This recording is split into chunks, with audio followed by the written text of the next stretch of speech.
Hello friends, मैं आपके लिए कुछ क्वेश्चन लेके आई हूँ ब्रीथिंग एक्सचेंज ऑफ गैसेस के। ये क्वेश्चन अगर आपको समझ में ना आए तो आप कमेंट में ज़रूर बता देना, और आपको पर डे क्वेश्चन मिलेंगे। इसलिए मेरा चैनल लाइक और शेयर और सब्सक्राइब कर देना। पहला क्वेश्चन रीड करते हैं। आपको कुछ टाइम दिया जाएगा, तो आप लोग अभी रीड कीजिए, फिर मैं बताऊँगी। Tick tick 1, tick tick 2, tick tick 3, tick tick 4, tick tick 5, tick tick 6, tick tick 7, tick tick 8, tick tick 9 and tick tick 10। चलो क्वेश्चन पहला रीड करती हूँ। Oxygen is utilised by organism breakdown of nutrition molecules like glucose to drive energy for performing various activities. हम लोग oxygen का utilise करते हैं, organism क्या करते हैं, ऑक्सीजन का यूटिलाइज करते हैं और ब्रेक डाउन करते हैं न्यूट्रिशन में मॉलिक्यूल्स को। न्यूट्रिशन के लिए मॉलिक्यूल्स को, जैसे ग्लूकोज को ब्रेक डाउन करेंगे, अमीनो एसिड को ब्रेक डाउन करेंगे, जिससे हम लोग क्या लेते हैं, एनर्जी लेते हैं, जिससे हम अपनी बॉडी की अलग अलग एक्टिविटीज़ कर सकते हैं। अब इसमें डायरेक्टली लेते हैं कि इनडायरेक्टली लेते हैं कि इनकम्प्लीट या एनी ऑफ दीज। हम लोग क्या करते हैं, इनडायरेक्टली यूज़ करते हैं। इनडायरेक्टली क्यों यूज़ करते हैं, जब हमारा ग्लूकोज कंबाइन होगा ऑक्सीजन से तो कार्बन डाइऑक्साइड निकालेगा, प्लस वाटर बनाएगा और 36 एटीपी बनाएगा।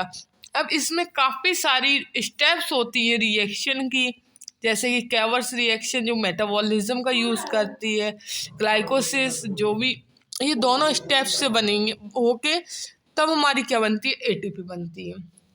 तो इसमें क्या हो गए, काफ़ी सारे स्टेप हो गए। तो इस वजह से हम लोगों ने क्या किया, इनडायरेक्टली यूज़ करती है ऑक्सीजन का। ठीक है, अब क्वेश्चन नंबर सेकंड पे आते हैं। आप लोग रीड कीजिए, मैं आपको 10 सेकंड का टाइम देती हूँ। टिक tick 1, tick tick 2, tick tick 3, tick tick 4, tick tick 5, tick tick 6, tick tick 7, tick tick 8, tick tick 9 and tick tick 10। Select the total number of organisms from the following which is respired through the body surface। Body surface से कौन respire कर रहा है, यानी कि हमारी एक तरीके से स्किन कह सकते हैं। इनमें स्किन तो होती नहीं है, परंतु अब मैं कहती हूँ बॉडी सरफेस से। बॉडी सरफेस से लोअर ऑर्गेनिज्म क्या करते हैं, रेस्पायर करते हैं।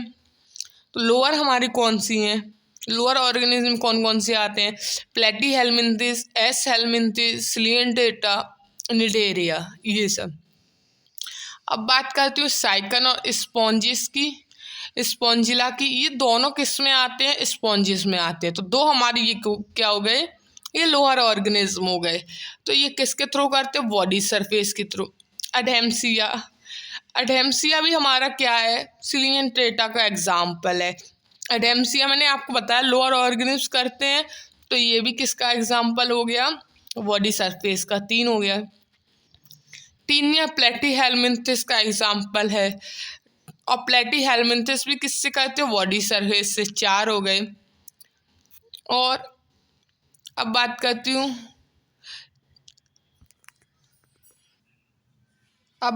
लेसिफर। लेसिफर आर्थ्रोपोड का एग्जाम्पल है। आर्थ्रोपोड हमारे लंग्स, ब्रेंकियल और हर तरीके से रेस्पायर कर सकते हैं। आर्थ्रोपोड हमारे हायर ऑर्गेनिज्म है, तो हायर ऑर्गेनिज्म में लंग्स भी पाए जाते हैं। तो इसमें तो ये तो होगा नहीं कि ये बॉडी सरफेस से कर रहा है। पीलिया, पीलिया भी हमारा मोलस्का का है, मोलस्का भी हायर ऑर्गेनिज्म है, वो भी रेस्पायर नहीं करेंगे। एंटीडन, अब ये इकाइनोडर्मेटा का, इकाइनोडर्मेटा भी हमारा हायर ऑर्गेनिज्म है, ये भी रेस्पिरेशन नहीं करेगा।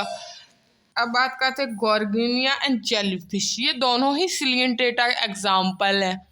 तो ये तो रेस्पायर करेंगे किसके थ्रू, ये रेस्पायर करेंगे थ्रू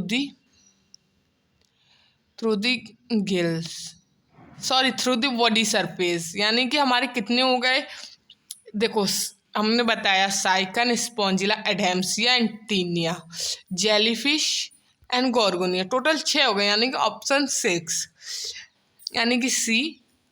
6 लोग क्या हमारे रेस्पायर कर रहे हैं बॉडी सरफेस। अब बात करते हैं क्वेश्चन नंबर 3 की। Match it. अब हम लोग इसमें मैच करेंगे, एनिमल्स दिए गए हैं और उसके रेस्पिरेटरी ऑर्गन दिए गए हैं। अब बात करती हूँ, पहले मैं पीछे ज़्यादातर वो पढ़ती हूँ तो पीछे से पढ़ूंगी। फिश करती है गिल से, ठीक है।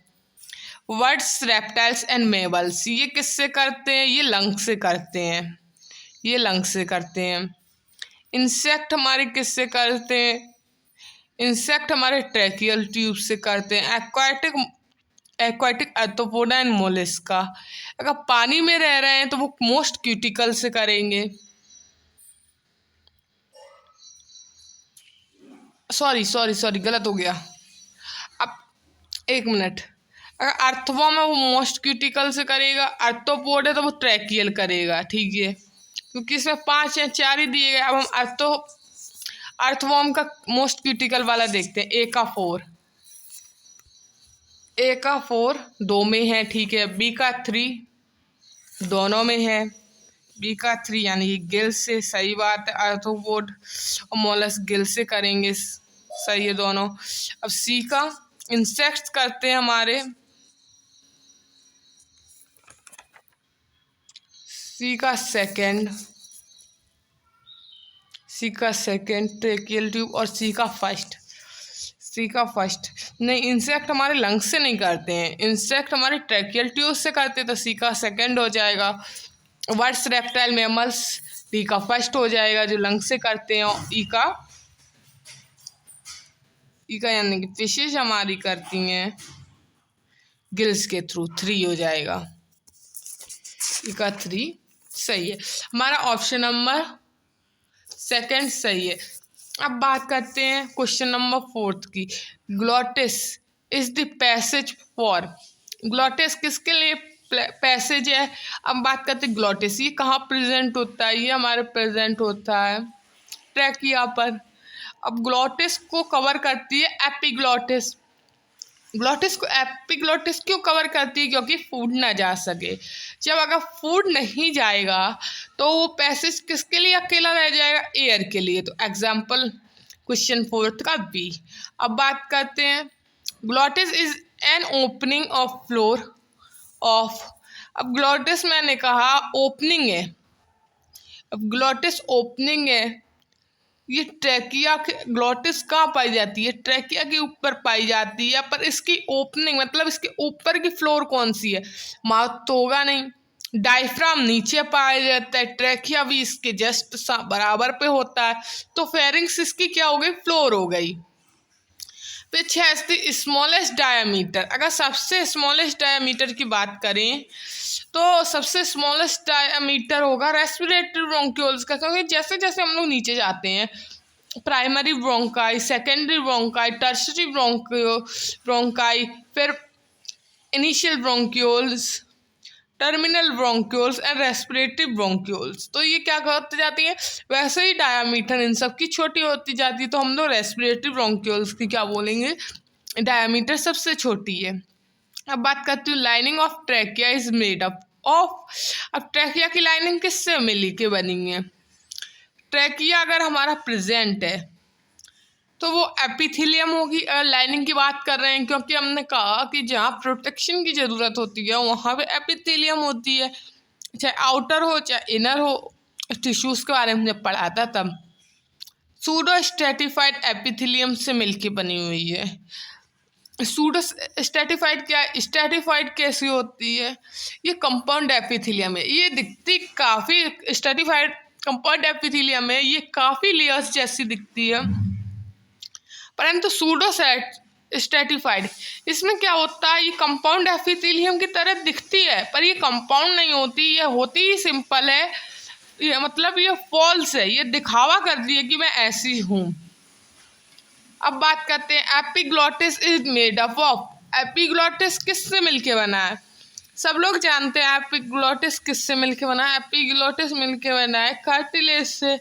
अब कार्टिलेज कौन सा कार्टिलेज पाया जाता है? इलास्टिक कार्टिलेज पाया जाता है एपिग्लॉटिस में, जिससे ये ओपनिंग हो सके इजीली।